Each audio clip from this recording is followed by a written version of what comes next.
E começando mais um Equar Podcast, hoje nós estamos aqui com o Jaime Arquinto, sócio fundador da Arquinto e Advogados. Bem-vindo, Jaime. Obrigado, Karina, por estar aqui, essa oportunidade de prestar algumas informações para as pessoas, informações importantes e algumas até urgentes, né? Muito bom estar aqui. Você falou de um tema urgente que eu estou super preocupada. Tem alguma coisa que a gente precisa decidir até dia 16 de dezembro, né? E aí eu vou começar por esse tema, então, que é um tema super importante, porque a gente tem uma nova decisão jurídica, né? E eu quero que você explique melhor para o pessoal aqui sobre pagar mais ou menos impostos, né, devidos a ganhos de capital. E pelo que eu entendi, eu quero que você explique melhor, a gente tem que tomar essa decisão até o dia 16 de dezembro, escolher se a gente antecipa ou não. Me explica o que é isso e por que a gente decidiria antecipar ou não.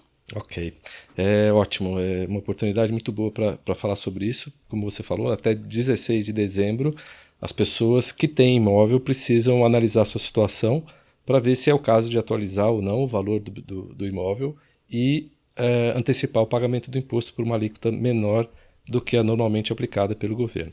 Então a história é a seguinte: o governo precisa de caixa, né? Ele precisa de dinheiro em caixa para fechar as contas dele.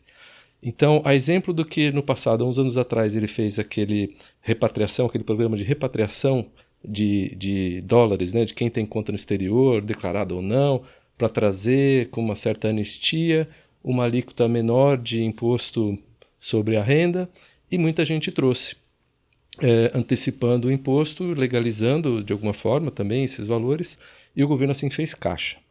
Dessa vez, ele foi no ganho de capital sobre bens imóveis. O que é o ganho de capital? O ganho de capital é o lucro que o proprietário do imóvel ofere quando ele vende o imóvel em relação ao custo daquele imóvel quando ele comprou. Então, por exemplo, você tem um imóvel declarado lá na sua declaração de renda, ele vale R$1 milhão. Você pagou R$1 milhão por ele. E hoje esse imóvel está, sei lá, um apartamento está valendo R$1,5 milhão, né? Então, se você vender esse imóvel hoje por R$1,5 milhão, a diferença entre o preço de venda e o custo é o seu ganho de capital, no caso, 500 mil. O que o governo fez agora para ver o caixa? Porque você pode vender ou não, né? Mas ele fala, bom, se ela não vender, eu não vou ter dinheiro, então eu quero dinheiro. O que eu faço? Bom, para quem não vai vender, eu permito a atualização, porque não é permitida normalmente, você não consegue atualizar todo ano, por exemplo, o valor do imóvel por causa nenhuma, simplesmente porque atualizou. Isso não é permitido pela lei. Então o governo diz o seguinte: olha, Karina, aquele seu imóvel que você pagou R$1 milhão, agora você está dizendo que o valor de mercado dele é R$1,5 milhão, então sobre 500 mil eu permito que você atualize, e sobre essa diferença de 500 mil você vai me pagar 4% de imposto de renda sobre esse valor atualizado. Tá? Então no caso você pagaria 20 mil de imposto. Se você não fez essa atualização e tivesse numa operação normal vendendo por R$1,5 milhão, por R$1,5 milhão, você pagaria 15% sobre essa diferença, a mesma diferença. O valor que você vendeu por R$1,5 milhão contra R$1 milhão. Você pagaria 75 mil de imposto contra 20. Só que essa conta não é a conta real que deve ser feita, né? Primeiro, existem situações em que o pagamento de imposto não é devido porque existe previsão legal para isenção, por exemplo. Então, suponha que você vá vender o seu apartamento, né? Você pagou R$1 milhão, agora ele vale 1,5 ou 2, enfim, e você vende por esse valor de mercado, mas você aplica esse dinheiro integralmente na compra de um outro imóvel residencial. Você compra um apartamento maior, né, pelo valor que você vendeu o seu, enfim, coloca mais dinheiro ou não, financiado ou não, mas você coloca integralmente o produto da venda, o valor que você vendeu o seu apartamento, na aquisição de um novo imóvel residencial. Zero de imposto. Você está isento de pagar imposto sobre ganho de capital. Então, essa é uma benesse legal que o governo já deu desde 2005, se não me engano. Então, não faria sentido você atualizar e pagar 4% quando você tem que pagar zero. Ou seja, se você tem intenção, né, o seu planejamento tem que levar em conta isso. Se você tem intenção de vender o seu imóvel para comprar outro residencial, não pague nada, não atualize. Você não vai pagar imposto que não é devido.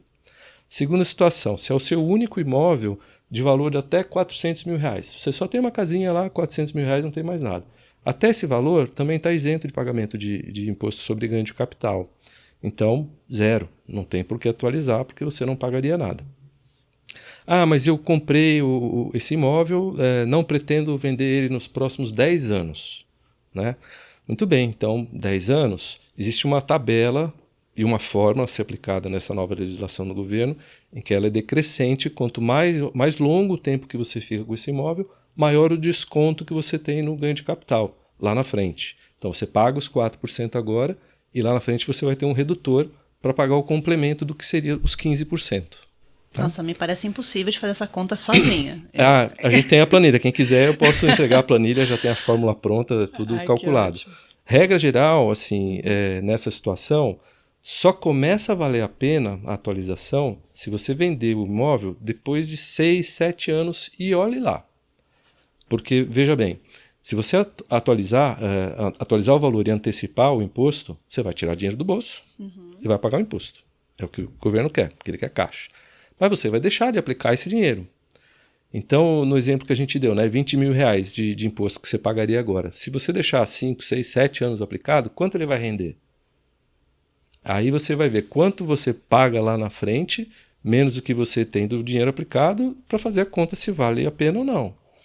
Mas é uma conta aí, é matemática, porque tem gente que aplica mal o dinheiro. Se deixar de repente na poupança, pode não ser bom. Mas num CDB, com inflação alta, um CDI, não sei o quê, 100% CDI, pode ser um bom investimento. E aí fica praticamente definido que não vale a pena, mais uma situação em que não vale a pena atualizar o valor e antecipar o imposto. Já numa situação em que você tem vários imóveis, por exemplo, você tem imóveis que você aluga, que você não pretende vender, aí sim pode começar a fazer sentido você atualizar, porque você mantém o valor do seu patrimônio atualizado, você paga o imposto por uma alíquota menor, e se você vender lá na frente, por exemplo, você tem uma sala comercial, né, você quer outro estúdio, você vende uma para comprar outro, que não é imóvel residencial, você não tem o benefício da isenção. Então, nesses casos, é aconselhável uma análise para ver se vale a pena, em tese vale a pena antecipar. Né? Entendi. E eu li seu artigo, né, no portal de notícias jurídicas, né, e artigos, o Migalha. Migalhas. Você fez essa notícia agora, você fez esse artigo agora em outubro, né? Isso. E eu fiquei com algumas dúvidas, então eu queria já aproveitar e esclarecer com você aqui. Claro. Então, por exemplo, no meu caso, vamos supor que eu tenha um imóvel, né, e eu sei que você já explicou, mas eu queria entender se realmente foi o que eu entendi, tá? Então, eu tenho um imóvel e eu não pretendo comprar outro, Ok. tá? Mas eu também não pretendo vender agora, mas eu posso pretender vender daqui uns 2 anos e não vou comprar outro. Nesse caso, faria sentido aplicar ou teria que avaliar na planilha? Como que seria fazer esse adiantamento? O cálculo na planilha é o mais correto, né? Uhum. Mas por já estar trabalhando com essa planilha há algum tempo, eu posso te dizer que assim, nos primeiros 3 anos não vale a pena, porque o desconto, aquele que eu comentei que conforme o tempo ele vai aumentando, ele é 0 nos primeiros 36 meses. Então, se você tem um imóvel hoje, você não pretende vender nos próximos 3 anos, se você não vai comprar imóvel residencial, então pode ser melhor você pagar os 4% agora. Então seria o caso de antecipar. Se você não tem previsão de venda né, nos próximos 3 anos e você não vai usar esse dinheiro na compra de um imóvel residencial, quer dizer, você não vai ter o benefício da isenção, então pode ser bom você atualizar. Lembrando que, primeiro, a sua atualização para o valor de mercado, você está fazendo valor hoje. Você não sabe quanto está valendo lá na frente. Né? Então, se você vender lá na frente por um valor maior, você vai ter mais imposto a pagar. Se você vender por um valor menor do que aquele que você estimou que é o de mercado hoje, você pode ter pago imposto a mais. Então, precisa tomar, é uma análise bem delicada mesmo. Então, é meio assim, vamos arriscar aqui, né? Se vai ou não vai, dependendo da condição. Me parece super urgente mesmo, né? Porque até dia 16. Sim, e aí, eu decidindo fazer essa antecipação, o que eu tenho que fazer? Onde eu vou? Que portal? Tem no site da Receita Federal, tem o link para pagamento do imposto. Você vai pagar um DARF específico, né, para esse recolhimento. E depois, na sua declaração de imposto de renda, na ficha específica, você vai colocar esse incremento de custo naquele imóvel que você está atualizando. Tá? Um detalhe também, né, para quem estiver decidindo agora, se a pessoa fez uma reforma na casa, né, e tem lá as notas fiscais, recibos, etc., ela investiu na casa, aumentou o custo da casa, isso é uma previsão legal que ela pode atualizar o valor pelo valor gasto na reforma, isento de imposto. Então, assim, gastei 200 mil na reforma da minha casa. Esse valor você atualiza sem nada de imposto, sem 4%, sem 15%, sem nada. Esse eu coloco nos bens e direitos. Você vai atualizar o valor do imóvel que você reformou, na Coloca ficha no de bens e próprio direitos. valor do imóvel, Isso. acrescenta esse valor e na descrição eu coloco Isso. que foi feita uma reforma e tal. E aí qual é a precaução? Eu tenho que ter a nota fiscal guardada. Sim, a Receita eventualmente pode pedir que você apresente os documentos comprobatórios. Tá, e durante quanto tempo eu preciso guardar essas notas? 5 anos. 5 anos. Depois de 5 anos, esquece. Eles não podem de jeito nenhum pedir. Ok, ótimo. Muito bom saber. Eu queria passar para um outro tema agora. Né? Eu vejo que tem muitos jovens, né, principalmente, que têm hoje uma dificuldade muito grande em conseguir adquirir seu primeiro imóvel. Né? Tem problemas tributários, mas tem muita questão financeira também. Né? A gente tem o Brasil aí como culturalmente investindo em imóveis, mas parece que agora desacelerou um pouco.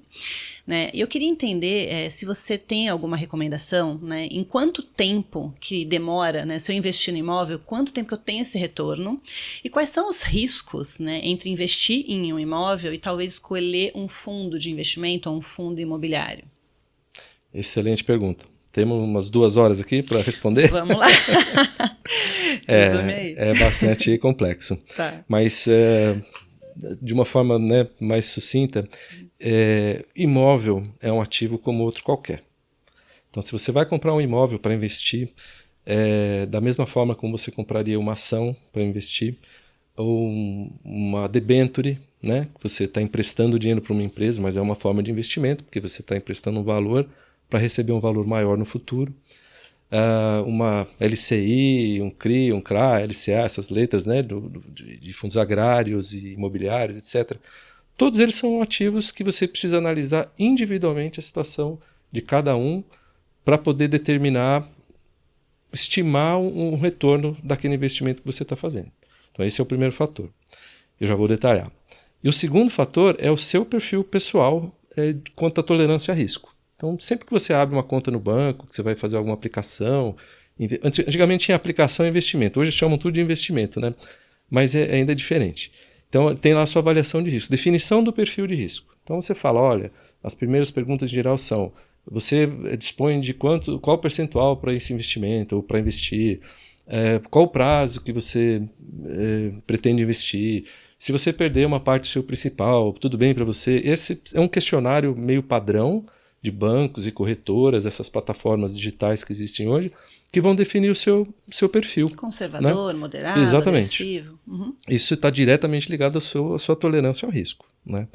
Porque, por exemplo, você tem um perfil sofisticado ou arrojado, você pode operar no mercado de ações. Então você compra uma ação hoje, né? E você espera que tenha um retorno. E não é assim como no imóvel, a pessoa fala, vou investir na bolsa. Ninguém investe na bolsa. Você investe em empresas. A bolsa é composta, né, é o nome do local, do sistema que você negocia várias empresas através das ações de cada uma delas. São títulos que te dão direito a um percentual daquela ação. Então, quando você compra, você olha 2 coisas. Primeiro, vai valorizar? Né? Como é que você sabe se ela vai valorizar? Você olha o histórico da empresa. Ela tem um histórico de bons resultados, de crescimento, o negócio dela tem uma perenidade, tem muita concorrência, tem o risco dela desaparecer, enfim, você tem que fazer uma análise criteriosa, né? Ou confiar em alguém, um especialista, um profissional dessa área, para te fazer uma análise criteriosa sobre aquela empresa que você vai comprar. Tá? O imóvel é a mesma coisa. Então você vai comprar, vou comprar um imóvel para investir. Não, você não vai comprar imóvel para investir. Você vai comprar, por exemplo, um apartamento, ou uma casa, né? Mas vamos supor que seja um apartamento. Pode ser que aquele apartamento esteja num bairro em decadência, ou pode ser um bairro que está em expansão, que está crescendo bem, novos empreendimentos, muitos serviços, tem supermercado, farmácia, restaurante, bares, enfim, é próspero, né? Então a tendência é que aquele imóvel que você está comprando também vai prosperar e vai valorizar. Pode ser que aquele condomínio que você está comprando tenha uma série de problemas e que naquele momento ele está muito desvalorizado, mas quando você entende mais a fundo, assim como você está analisando aquela empresa lá, você está analisando a situação do condomínio e percebe que são problemas solúveis, que trocando a gestão, por exemplo, você resolve, ele tende a valorizar. Então você comprar num momento em que ele está desvalorizado pode ser um bom negócio. Você fala, mas esse condomínio é porcaria. Mas por que ele é porcaria? Porque ninguém tem dinheiro, é um monte de gente que está numa situação já que não consegue arrecadar mais o condomínio, nunca vai melhorar? Pode ser. É um problema só de gestão, que em 2 ou 3 anos você resolve e ele volta, né, a prosperar, esse imóvel vai valorizar bastante. Então, precisa ser olhado a unidade, aquele imóvel especificamente. Aí você me perguntou sobre o prazo que você ficaria. Seria futurologia você afirmar, porque em tese, de novo, né, regra geral, os imóveis nas grandes cidades, nas capitais, salvo os fora da curva, eles se valorizam mais ou menos pela inflação. É claro que isso varia muito conforme o tempo também, muito ligado a questões econômicas, né, a situação econômica geral do Brasil. Então pode ser que você pegue um período de 5 a 10 anos que determinados imóveis, o padrão de imóvel que você compraria, não acompanha a inflação. Mas pode ter períodos que ele superou em muito a inflação. Teve períodos de 8, 10 anos no Brasil que o imóvel subiu mais de 60% acima da inflação. Teve 5, 10 anos que ele não acompanhou a inflação. Mas, na regra geral, ele acompanha, né? Imóveis de um padrão normal, né? Nada muito fora da curva, nem muito ruim, nem muito bom. E nas grandes capitais. Então, assim, se ele acompanha a inflação, é um bom sinal. Você não está perdendo dinheiro, você está mantendo o seu poder de compra. Se ele rende, por exemplo, um aluguel, né, você comprou um imóvel para alugar, esse aluguel equivale a um dividendo de uma ação que você também compraria. Mas tem uma diferença. O aluguel mensal que você recebe ali, vamos supor que seja 0,5% ao mês, você tira, você pode reaplicar, ou você pode usar, como você quiser. Isso não altera em nada o valor do imóvel. Se o imóvel vale 1 milhão, você tira lá 5 mil por mês de aluguel, ele continua valendo 1 milhão, depois de um ano ele está valorizando conforme a inflação ou conforme a valorização do condomínio, do bairro, daquela rua, etc., né? Que seria um prêmio. Na ação, o dividendo que ela paga, mas a ação paga 10% ao ano, 12% ao ano, é o dobro do que paga o aluguel. Tá, mas quando você compra a ação por 10 e ela paga um dividendo de 1, né, 10%, no dia que ela te paga, ela vale 9. Porque você tira aquele dinheiro do caixa da empresa, você tira do valor da empresa. Então você tem que reinvestir naquela ação, esperar que ela se valorize de novo e fazer um planejamento muito criterioso de quando comprar a ação, quanto tempo vai demorar para você receber aquele dividendo, para você reinvestir. É complexo. Não é como é assim amplamente vendido hoje pelo marketing digital dessas plataformas todas e cursos todos para todo mundo virar trader, investidor em bolsas e tudo mais, que respondendo até a questão que você falou do cultural e do jovem, né? Uhum. Que hoje está buscando muito mais esse tipo de investimento, mais dinâmico, porque existe uma oferta muito maior hoje. Até pouquíssimo tempo atrás, talvez 5 anos atrás, um pouquinho antes da pandemia, a Bolsa de São Paulo tinha, acho que 600 mil CPFs cadastrados. Era nada perto da população brasileira, né? E hoje deve ter em torno de 4 ou 5 milhões. Nossa. Mas foi por causa disso, porque as plataformas chegaram, né? XP da vida, BTG e outras tantas que deram muita facilidade de acesso. Aquele serviço que um gerente de banco te dava uma informação mais ou menos, porque, por exemplo, ações também não era um negócio dele, ele sabia alguma coisa de renda fixa. Hoje tem milhares, para não dizer milhões, de assessores nessas casas todas, nessas plataformas, que dão mais informação para as pessoas. E enquanto na parte dos imóveis, isso não avançou dessa forma, exceto pelos fundos imobiliários, que também cresceram muito. Então, fundo imobiliário ou comprar um imóvel? Era a minha próxima pergunta. Era, né? Uhum. São coisas diferentes. Apesar de estarem no mesmo imobiliário, são completamente diferentes. No fundo imobiliário, você compra uma cota que representa um pedaço de um imóvel ou de vários imóveis que aquele fundo administra. Ok?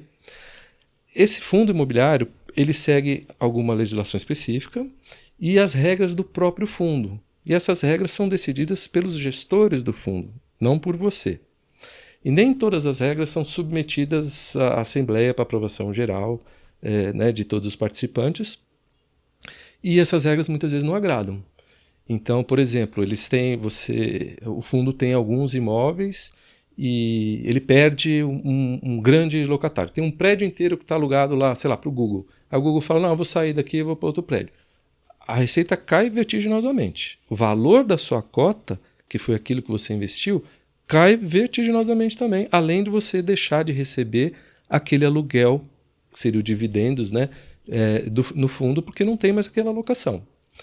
E tem alguns ajustes de valores da cota, ajustes contábeis, que são regras incompreensíveis para o simples mortal, que mexem no bolso dele e ele não consegue fazer nada. Aí tem que entrar na justiça, fazer lá um grupo dos cotistas e tudo mais, e muitas vezes entrar na justiça para tentar reverter a decisão que foi tomada pelos gestores. No imóvel, se o locatário sair do seu imóvel, se tiver num prédio, você vai ter condomínio para pagar, IPTU para pagar, não vai perder valor nem nada, né? Você só vai ter que bancar aquilo lá no período de vacância. Mas fora isso, é muito mais simples e mais seguro e fundamental, né? Que em qualquer investimento é muito difícil de você ter, é previsível. Então todo mundo gosta de previsibilidade, porque previsibilidade traz segurança. Então, esse é o perfil cultural que a gente tem, que o jovem que não passou ainda por uma experiência de perda de capital do principal, e às vezes perde tudo, né? Arrisca em coisas mais arrojadas ainda, ele não tem ainda essa percepção, né? Da segurança versus o risco maior. E claro que você não entra também numa plataforma qualquer e compra um imóvel, pagou, faz um Pix, paga, amanhã está na sua conta, não é assim. Né? Tem a complexidade documental, que você tem o contrato de compra e venda, você tem a escritura, registro de imóveis, tem um custo também para isso tudo, né? Que para quem está comprando gira em torno de 5% mais o ITBI, né? Que em São Paulo é 3%. Então, assim, além do custo, tem um risco embutido, sempre tem, com qualquer investimento, que no caso do fundo imobiliário são esses que eu comentei com você. No imóvel, tem a análise do histórico do imóvel e dos proprietários. Se aquele imóvel tem dívida de IPTU, imóvel tem dívida de condomínio. Mas é fácil saber? É fácil, você pede as certidões, né? Só que tem outros débitos, por exemplo, dos proprietários, relacionados ao proprietário. Então, foi um dono só a vida inteira? É a pessoa física? Ele teve empresa? Não teve empresa? O risco vai aumentando conforme a complexidade dessas situações. Entendi. Olha, de tudo que você falou, a questão do imóvel me parece ser a mais segura, né? Eu não sei, claro que você não está aqui dando, né, assim, uma sugestão, mas colocando os riscos e os prós e contras, mas fica interessante para mim porque você fala, o imóvel, além de ter aquele ganho, né, obviamente da valorização, ainda se eu alugo, ainda tenho a rentabilidade, além de tudo, ele é uma coisa minha, né? Então, mais previsível, como você disse. Sim.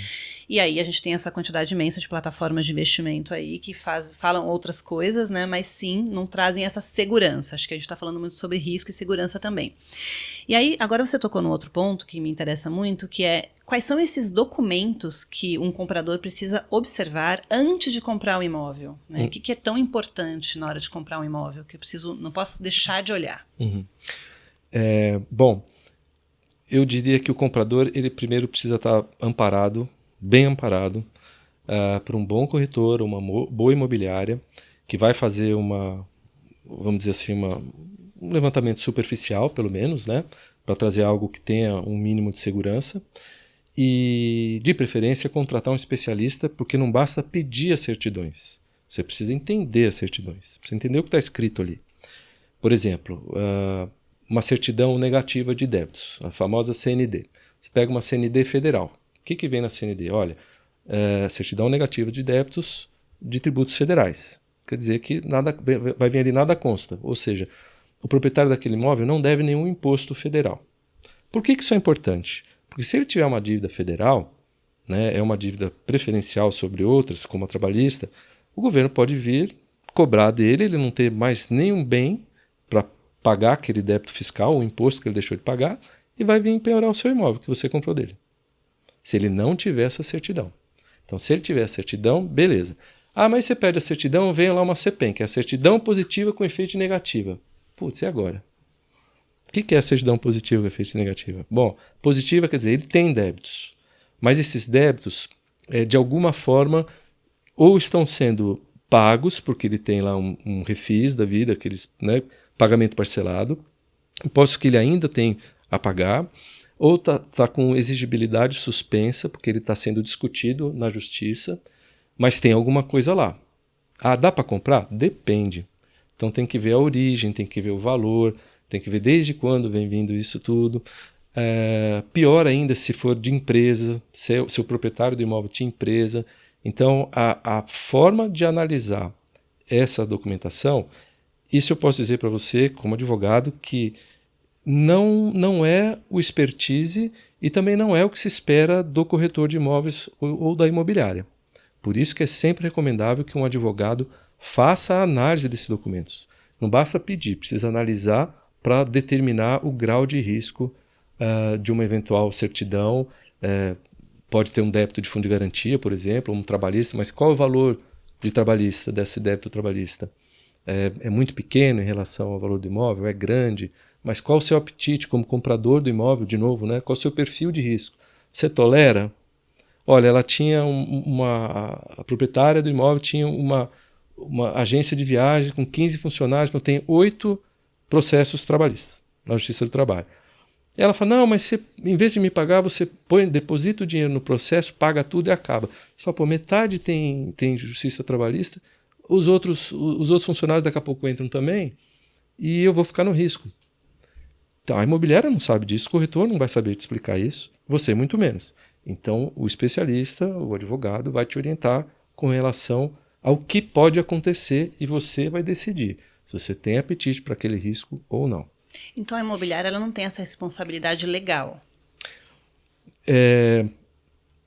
Não, porque você funciona assim, né? A remuneração da imobiliária é pela aproximação do comprador e do vendedor até a conclusão do negócio. Quando acontece a conclusão do negócio? A assinatura do compromisso de compra e venda ou do contrato, ali encerra a responsabilidade da imobiliária, do corretor. Você não contrata, né, um contrato de prestação de serviços para a imobiliária te fornecer todas essas certidões, fazer uma análise, isso salvo exceções em que talvez ela tenha um departamento jurídico e você contrate esse serviço à parte, aí ela pode ser eventualmente responsabilizada por uma falha na prestação de serviço. Mas uma vez que ela solicitou aquela documentação, que tudo vai em contrato, todos os documentos que você exige do vendedor, vai lá no contrato e se ele não apresentar, você não paga. Então, mas se ele apresentou e a imobiliária entregou para você e passou qualquer coisa, não é necessariamente responsabilidade dela. Ela não foi contratada para isso, entendeu? O trabalho dela é fazer essa aproximação. A intermediação e tal. Entendi. E a justiça protege de alguma forma esse comprador que possa não ter visto algum débito, alguma penhora, ou que não estava na matrícula? Não protege. O judiciário no Brasil, em geral, ele protege o mal pagador, né? O devedor. Ele tem muita oportunidade para escapar da justiça. Ele tem muito tempo e muitas situações em que ele consegue se desfazer do patrimônio dele e não ter mais onde a justiça buscar, a não ser aquele que ele se desfez, vendendo para você, por acaso, para recuperar algum dinheiro. Então, você comprou um imóvel e, de repente, esse imóvel, você recebe uma intimação na sua casa que o seu imóvel vai ser penhorado. E você corre sério risco de perder. Ah, posso cobrar a imobiliária depois? Você vai discutir o prejuízo que você teve numa eventual falha, né, da imobiliária, porque não fez a análise dos documentos, etc., se você chamou ela para isso, mas não tem nada a ver com a penhora. Você não vai conseguir escapar da penhora porque você falou, não, foi culpa da imobiliária. Isso não existe. Você vai entrar com uma outra ação contra ela, de reparação de danos, né, a gente chama de ação de regresso, uma indenização que seja, porque ela fez um mau trabalho. A gente teve, por exemplo, um caso muito recente em que, num contrato de aluguel, não foi nem compra e venda, um contrato de aluguel, que o locatário apresentou documentação falsa de uma fiadora. Essa pessoa fiadora não assinou nada, ele falsificou a assinatura, apresentou documentação, uma declaração de imposto de renda falsa e o recibo falso, o recibo de entrega da declaração. O que, dentre as várias coisas que a imobiliária não olhou, não viu, quer dizer, ela só pegou e repassou, foi que o CPF da declaração era o mesmo do nome da fiadora. E o CPF do recibo era outro. Então, assim, não olhou. Foi absolutamente negligente. E o que aconteceu? O cara alugou, pagou 1 mês, ficou lá 6 meses até que o proprietário entrou na justiça e quando foi ver, falou, olha, esse cara é bandido, né? Mas a imobiliária comeu bola, porque não fez uma mínima análise. Foi super negligente. Então, tem como buscar reparação contra essa imobiliária? Claro que tem. Porque nesse caso seria o mínimo, né? O mínimo. Entendo. E se o imóvel ele não tem um contrato de compra e venda, não tem nada que prove que é da pessoa, ou não tem matrícula, né? Tem alguma forma de contornar, né? Como é que a gente compra um imóvel assim? Teria como? Tem como. De novo, apetite pro risco, né? Claro. Porque quando você compra um imóvel que não tem nada, em primeiro lugar, você sabe que você vai ter que investir bastante para regularizar. Ou seja, você vai já colocar isso no custo. Então, imagina que você está comprando lá um terreno, sei lá, no interior ou na praia, e tem um absolutamente regularizado que está por R$500.000. Aí te oferecem não tem nada por R$500.000. Você vai comprar qual? O que está regularizado. Ou você vai falar, olha, eu pago 200, eu pago 250 e eu vou regularizar. Mas é claro que você vai analisar um pouco, né, antes de ver o que aconteceu, qualquer história daquele terreno. Porque é muito comum, quando a gente sai das capitais e sai das cidades, que você vai mais para o interiorzão do Brasil aí, tem muita posse, né? Tem muita gente que chega num terreno, num lote, fica lá, às vezes constrói uma casinha, tudo, isso é muito comum. Fica lá e não tem nada. E tem muito contrato de gaveta, famoso contrato de gaveta, que eu faço lá um papel de pão que eu vendi para você, eu assino, você assina e está transferida a posse. Mas se eu também não tinha documento, né, eu transferi só isso, a posse, eu não tinha propriedade. Agora, se eu quero adquirir a propriedade de um imóvel, eu vou ter que regularizar. Como? Primeiro, abrir a matrícula desse imóvel. O que é a matrícula? A matrícula é o histórico do imóvel. Você vai num registro de imóveis, fala, olha, esse imóvel na rua tal, tem tanto de frente, tanto de fundo, confrontando com os vizinhos aqui, ali, para lá. Você dá todas as informações físicas daquele imóvel para dizer se esse imóvel fisicamente ele existe, está lá naquele lugar. Tá?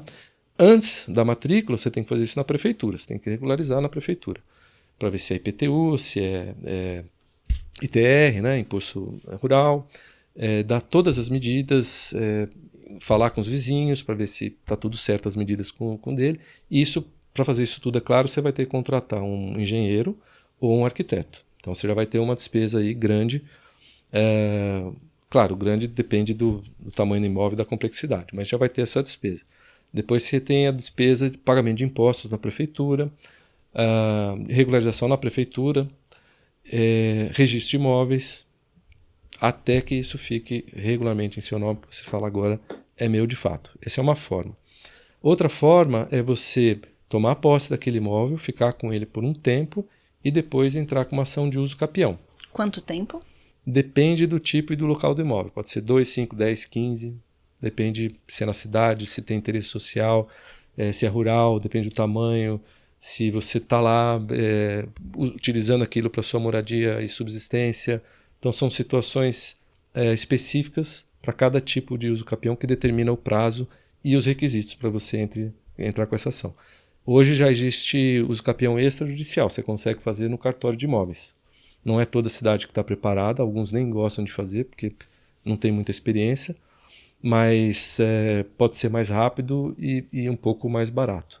E claro, vai gastar com advogado para fazer isso tudo também, porque toda a parte documental, para que você não tome riscos, né, não tome risco para fazer a parte de documentos, é totalmente aconselhável fazer com advogado. Eu imagino que um imóvel que está irregular, ele tem um custo menor, né, de alguma forma, porque vai compensar depois, né, para quem comprar, vai ter que ter... E quanto custa mais ou menos para regularizar? Varia conforme o valor do imóvel. Uhum. E dessa complexidade, né, de fazer as plantas, quanto o engenheiro vai cobrar, o arquiteto e tal. O valor do imposto também é determinado pelo valor do imóvel.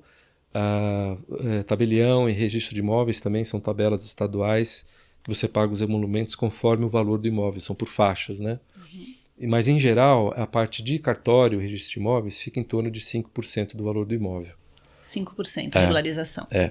Agora, de registro, né? Registro e tabelião, tal, contrato, essas coisas. Agora, para regularizar, acho que na pior das hipóteses, em torno de 20% a 25% do valor do imóvel, todo o serviço, né, de engenheiro, tudo mais, documentação, ação na justiça se for preciso, tal, 10% a 20%, 25% em casos extremos, assim. Tá, já incluindo esses 5% da matrícula e tudo mais? Não, mais isso. Mais isso ainda. Por isso que o deságio em geral é grande, né? Isso que eu imaginei. Porque leva tempo e é trabalhoso, dá muita exigência, costuma dar muita exigência, vai para a prefeitura, volta, vai para isso, volta, e então E quem que pode ajudar com isso, a fazer essa regularização? Olha, tem algumas empresas, escritórios especializados, a gente faz a coordenação do trabalho, por exemplo, com engenheiro, né? Toda a parte fiscal a gente faz, toda a parte de certidões, contratos de compra e venda, se for o caso, registro de imóveis, cartório, toda a parte a gente coordena. Você tem especialidade em imóveis? A nossa especialidade primeira no escritório é tributária, mas por necessidade a gente acabou abraçando também a parte imobiliária, porque chamar de um braço dos nossos investimentos é exatamente imobiliário. Eu gosto muito, né?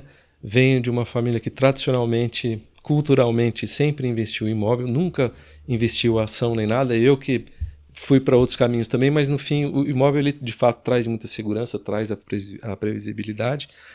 E a gente, ao investir em imóveis, a gente acaba se deparando com todas essas situações. Então, lidando com isso, né, para nós, a gente acabou adquirindo experiência e oferecendo esse serviço para os nossos clientes também. Na prática, né, você conseguiu... É na prática. Não adianta ler livro só, fazer curso no YouTube, é na prática. Que ótimo, nossa, quanto conhecimento sobre imóveis e também sobre essa decisão que a gente tem que tomar aí até dia 16 de dezembro. Queria que você deixasse uma mensagem para quem está querendo comprar um imóvel. O que é muito importante observar? O que você gostaria de dizer para esse pessoal? Eu diria que um imóvel como moradia, embora muita gente diga, deixa o dinheiro no banco, né, e aluga para morar, claro, é uma questão super pessoal, e depende do momento de vida da pessoa. Às vezes é melhor alugar mesmo, né? Porque a empresa muda ela de lugar toda hora, ou ela é sozinha e não pretende ter família, de repente muda essa condição, tal. Então depende muito, né? Mas sabe aquele ditado, quem tem terra não erra? Eu acho que quem tem imóvel também não. Se você fizer uma boa compra, como qualquer outro ativo que eu te falei, né? Faz uma boa análise, chama um especialista, veja bem os seus objetivos, conheça, né, o seu íntimo, o seu apetite para o risco, seus objetivos, prazos, valores e tudo mais, para você optar pela compra pelo imóvel, mas a chance de você errar é mínima. Então, assim, se eu pudesse recomendar, eu recomendaria a compra. Excelente investimento, pelo jeito, Excelente né? investimento. Maravilha, Jaime. E eu queria que você me falasse então agora e contasse aqui para o nosso público alguma recomendação final que você possa encaminhar aqui sobre este assunto delicado que a gente falou aqui agora, é super relevante. A recomendação primeira é procurar sempre um especialista, né? para fazer sempre tomar sempre uma boa decisão, seja na questão tributária, e não só da antecipação do imposto sobre o ganho de capital, mas na aquisição de imóveis também, seja para alugar ou para vender, e entender um pouco melhor esse mecanismo, principalmente com relação a certidões também, e usar sempre o trabalho de um especialista antes de fazer qualquer tipo de investimento. Sem dúvida, né? Porque vocês sabem exatamente quais são os prós, os contras, analisam todos os riscos, Exato. os documentos. Exato. Muito bom. Jaime, super obrigada pela sua presença aqui, super esclarecedora. Eu que agradeço a oportunidade. Que bom. A gente encerra então aqui o Ecoar Podcast. Eu vou deixar aqui nos comentários tanto o link do artigo que a gente comentou, quanto também os dados de contato da Arquinto Advogados. E aí vocês fiquem à vontade para contatar o Jaime, né? Tem a planilha que ele comentou aqui, tem outras dicas e também os serviços aí de consultoria e tudo mais. Obrigada, pessoal, e até a próxima.